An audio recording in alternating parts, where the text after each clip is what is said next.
let's rewind to about a week before launch. But it's very easy to love 5 to 10 hours of something, like I did here. It's much harder to love something for 30 to 50. Breakpoint could be one of the fall's biggest surprises. It's a sentence I keep seeing, but I think it has to be. I think that statement stands whether it's great or terrible. That's from a beta impressions video. It was before the microtransactions were announced, before context. I had fun with the beta for Breakpoint for the couple hours I spent with it. It had problems, but I enjoyed it. But that 5 to 30 hours comment? Well, let's just say I'm thinking of a career in fortune telling. I should have stopped playing after the beta because those 5 hours were the absolute best Breakpoint had to offer. In that video, I made it clear that while fun, the beta felt like a marketing tactic, not a test of the game. And let me tell you now, they're going to need a lot more marketing dollars to convince people this game is worth $60, because if you played the beta, you've played Ghost Recon Breakpoint.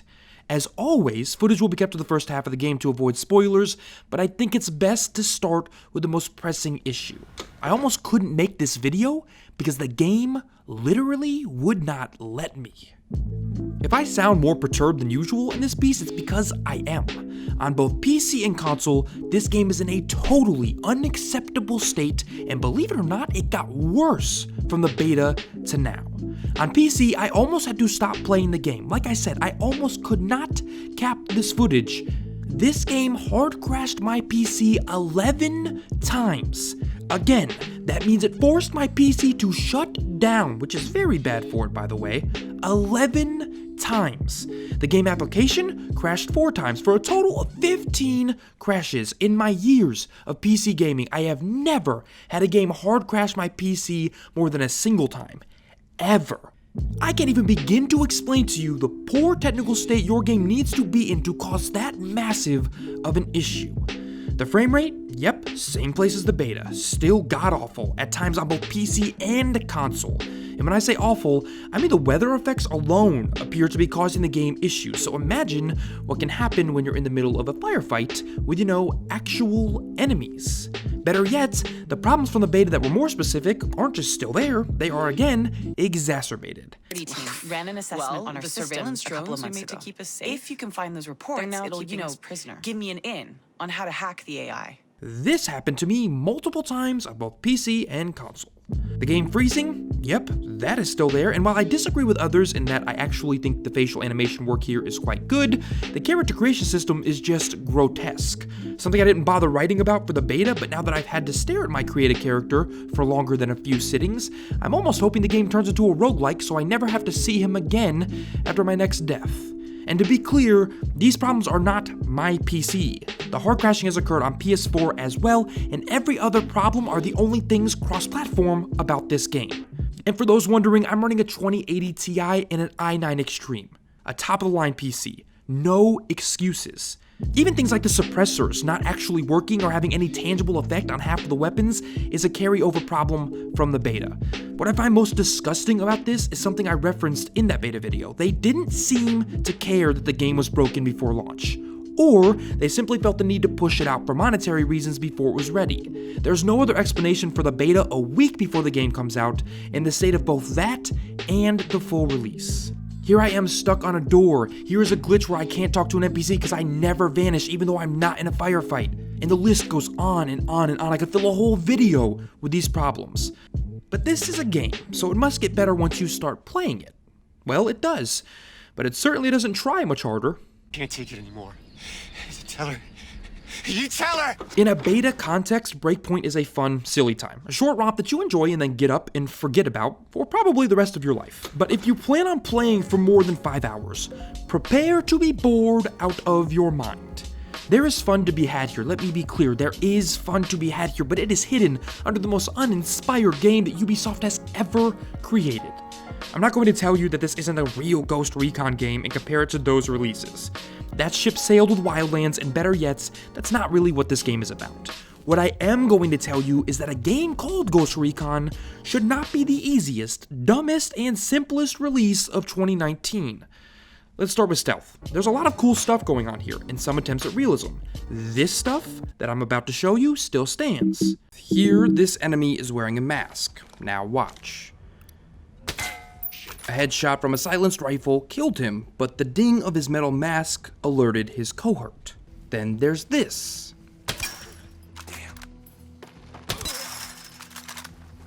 Shooting through this fence led to a realistic chime of metal being struck that also can alert enemies to your location.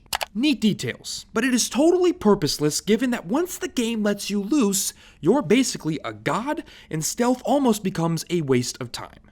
This is the normal, regular default difficulty. This is how I decided to treat the game. This is ridiculous. Why did I do that? Because right around the time the beta portion of this game ends, you realize that slinking around in stealth is so easy that it's actually just a waste of time. While enemies are smarter than past Ubisoft games, and even Wildlands, they aren't tougher. The alert system takes far too long to trigger, even on higher difficulties, the ability to headshot anything, and the incredibly wide spacing of enemies in most encounters takes the strategy right out of it. And even when you do die, there is no punishment at all. You just respawn a couple of yards away. There were times where it made more sense to rush in, get intel, and complete an objective and just let myself die, and then wait for the respawn, than it was to spend 30 minutes slinking around, picking off enemies one by one, because not only was that not fun, but it required absolutely no skill whatsoever. You can essentially lay down anywhere outside of a building and just wait. It doesn't help that this beautiful world is too big for its own good, and cares very little for what's happening within it. In way too many encounters, you'll see civilian NPCs just casually strolling around, or directly through firefights, sometimes hanging out in lounge chairs as bodies fall around them. It is downright strange, and this massive world is basically dead. Exploring it is not going to reward you. The most you're going to run across is this random guy on a bike in the middle of what is essentially no man's land. There was no reward for finding him, I just kind of killed him and moved on. It's all empty space, and all but devoid of life, which makes engaging with the action a breath of fresh air, and seems to be an attempt to again push you towards it. Once the few rudimentary stealth touches go away, and you realize that underneath the stealth is no sense of realism whatsoever, you hit the action. And it's a fun time, but it's only fun for a short time. You are rarely in danger on the regular difficulty, as already mentioned. You can eat bullets like the Hulk, and thus are given no incentive to use cover or even think, which means turning the difficulty up on the game is basically a prerequisite for the enjoyment of this game. If you are going to buy it, I implore you, play at a higher difficulty level. But mechanically, it's all sound. It all just blends together so fast. Unsurprising given that it is essentially a televised crossover event between Far Cry 5 and The Division. And I'm not going to spoil anything about the story for you because it's entirely subjective in terms of one's enjoyment anyways, but I was very excited about its premise with the beta. But I was worried it would be squandered, and I was right. In my opinion, this story is the empty promise of its first few hours. It is the wrong end of a right idea. But the foundation of all of this is a system that if Ubisoft revolves another one of their games around, I might actually lose my mind. Ghost Recon Breakpoint is a game that revolves around gear score and does it more poorly than any game that uses similar mechanics. This is a game that borrows the Breath of the Wild twist in which you can actually go and fight the final boss as soon as the game starts if you want to. Only problem is, he and his base are way overleveled. I'm not going to spoil that for you, but I will spoil this. It doesn't matter. Gear and loot is done so poorly here that if it weren't for a massive drone, you could easily make your way to the final boss no problem. Because headshots are headshots and the game's bases are so poorly laid out that at gear score of 20, as long as you can shoot, it poses little challenge. It's very similar to this late endgame mission with 150 gear score. For point of reference, you start at 0. I am well over leveled here and still not struggling all too much at all. So why is this? Well, it's simple. The loot and gear score system here was implemented for a very aggressively obvious reason, but we'll get to that next. First, we'll look at why it doesn't work. This gear score system basically turns Breakpoint into The Division, Wild Thornberrys edition. Every 10 seconds you are picking up new gear. It is constant, which normally would be great, but it then requires you every 10 seconds to go into the inventory screen and equip said gear. There's no option to immediately swap out what you have for the higher leveled item. This is annoying, but what's more annoying is that all of the loot is so uninteresting that there was an unreasonable amount of time spent on my part picking up gear and having no idea if I already had it. Worse yet, the game now litters treasure chests everywhere in an effort to, I assume, appear to be generous about the gear, but I quickly got to a point where I just started ignoring them and eventually, assuming that you keep the HUD on, their icons will become more of an annoyance than a help. The game wants you to always believe you're getting something new, but there's nothing more immersion breaking than missing a shot because a loot icon is blocking the enemy. Awesome. There's this constant battle between the game's few actual stealth survival elements and its action core.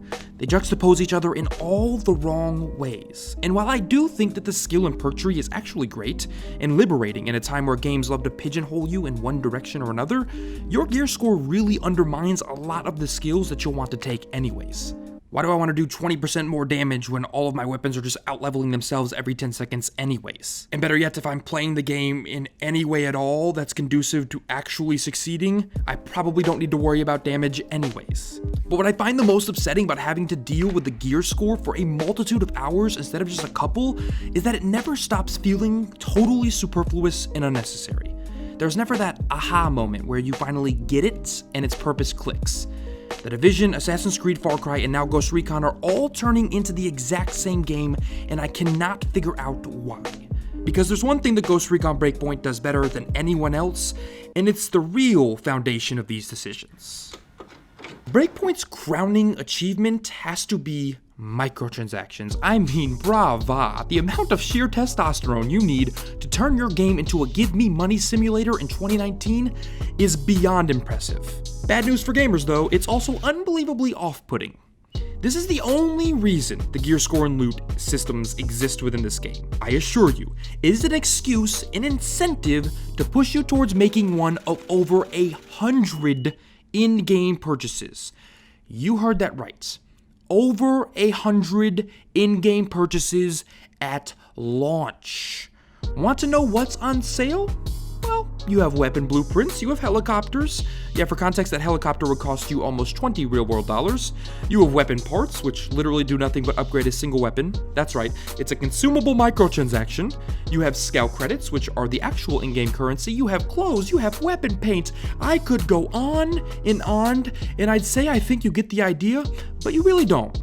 You really have to play the game and then go into that game store to realize how moronic and offensive these microtransactions are. Now you might be saying, well, just don't buy them or just earn them yourself. Well, I'm glad this game came along because it is substantiation for the retort that I've always given to that same statement. Breakpoint is exactly what happens when you defend microtransactions by saying, just don't buy them, or most of that stuff can be earned in-game. Breakpoint is also an example of why microtransactions are dangerous in the first place. Ghost Recon Breakpoint is built around action, around gear score, and around loot, and I'm willing to bet any amount of money that if Ubisoft wasn't able to monetize these functions, this game wouldn't have included them. You want to know why Ghost Recon Breakpoint is a poor man's action game that puts on an I Heart Division t-shirt before going to school every morning? It's because the developers and publishers clearly built this game around monetizing them. All of these systems only exist, and they're all so poorly done because they're only there to eke out some extra dollars. How would gear score work in a stealth game? Which this isn't. How about in a real Ghost Recon game? Which this isn't. How would loot work in those things? How would microtransactions? They wouldn't. So where did the old Ghost Recon go? To the bank, where Ubisoft exchanged it for a $20 bill that looks just strange enough for the guy at 7-Eleven to hold it up and make sure it's legitimate. These low-effort systems, these discount brand versions of mechanics in other games, are exactly what happens when you build a game around microtransactions. They're exactly what happens when systems only exist for money. But back to the game, Yusei. Sure, let's talk about multiplayer. Multiplayer is the least offensive part of Breakpoint. It is exactly what I thought it was in the beta, a functional time waster. It's nice that the multiplayer allows you to carry over your earnings and progress into the main game, and it's nice that the game abandons gear score and levels the playing field within the PvP, but these are not great reasons to engage with it. It's a mode where you and a few squad mates fight to secure and defend objectives. With 1 life per round, it's like if you took Rainbow Six Siege and removed the good map design, strategy, and fun. The same action mechanics work here, where the majority of the time you'll either be sniped or sniping someone running around in circles because Well, strategy. A mode where working as a team is essentially unimportant because while the maps are clearly designed with stealth play in mind, actually finding an enemy becomes far less fun than Where's Waldo taught us it would be. These are supposed to be tiny, strategy-based maps when in reality, they're large, that make a match that comes down to 2v2 an absolute chore. And worse yet, the maps manage to even be more boring than you could possibly imagine. And I'd say that their very vanilla nature is for the sake of realism, but the rest of the game doesn't seem concerned with realism, so I don't know why this mode would be. It's a fun-ish diversion, but this, like almost everything else in Breakpoint, really feels like a marketing ploy. A back-of-the-box feature that's only there to say it is. And that's really what Breakpoint is all about. Look, John Bernthal's in the game. We heard you love loot. Look, we've got it. Want an open world? Sweet, here you go. Multiplayer? Absolutely. Now buy our game. Breakpoint is what you get when a marketing team is the one making the decisions. It's a collection of ideas that seem to sell well in other games, so why not jam them all into one? It's a conglomerate of buzzwords and money-making opportunities that manifests itself in a playable trek through capitalism and consumerism. There is fun to be had in Breakpoint if you have friends. The zany, physics-defying 80s action movie world of the game is a good time, but as always, if you need friends to have fun playing a game, the game isn't fun, your friends are. I'm not going to sit here and pretend like Breakpoint is prime for a Wildlands-like turnaround. Wildlands was foundationally, from the beginning, a better game, even when it launched with all of its bugs and problems. And that game got fixed and got better. There is no fixing, however, what's wrong with Breakpoints. And I feel bad for the hardworking developers and artists that I'm sure wanted to make something that had a heart, but were forced to rip that heart out just to please some suits and ties. Breakpoint is not as bad as Anthem, but its problems are similar in that they aren't just bugs, they're the very core of what the game is. I'm sad to see what Ghost Recon is today, and I'm sad to see Ubisoft so content on flanderizing their entire output. So to close this, I want to ask a favor of you, the viewer, just to give you a better idea of what you're getting into with Breakpoint. Close your eyes. Now, I am going to describe a game to you. It's just any game, and you have to tell me what that game is. Ready? It's an action game that allows you to approach enemies how you want. It has gear that you can use to level up your character. It revolves around loot. It gates enemies behind levels and numbers. It's open world. Its story revolves around some sort of future and current apocalypse. It has microtransactions, and it's a sequel. Good luck. That's it for today's video, guys. Now I want to know what you guys think. Like I said, there's fun to be had here. I think a lot of people are going to get enjoyment out of Breakpoint, but that does not make it a great game. And it certainly doesn't mean it does not have problems. Are you guys going to pick it up? Are you interested at all? Do you like the old Ghost Recon, or do you like whatever this is? Did you like Wildlands? And most importantly, what's the dollar number that you would need to pick up this game at any point? How low does it need to get in price? Let me know the answers to any of those questions down in the comments below. Let's have a real conversation. As always, if you enjoyed this video, hit the like button. If you are not yet subscribed, press that button too. Put out more and more stuff each and every, well, it comes when it comes. So press subscribe so you don't miss any of that. Also hit the little bell next to the subscribe button. As always, that just makes sure that you're notified when I actually upload a video. If you already are subscribed and haven't hit the bell, definitely give that bell a hit. It's just a good way to ensure you actually see the videos when they're live. And until next time, guys, I'm out.